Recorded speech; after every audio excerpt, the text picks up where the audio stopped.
Right now, there is reports from Mechanicsburg that the town is completely destroyed. Same for Carlisle and Boiling Springs. Hodgetown, you guys are clear. New Cumberland, expect significant...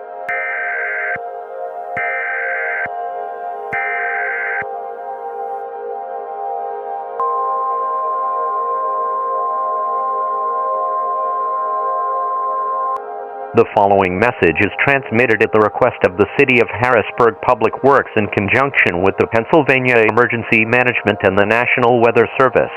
A large and extremely dangerous tornado is barreling towards Harrisburg. Take shelter now.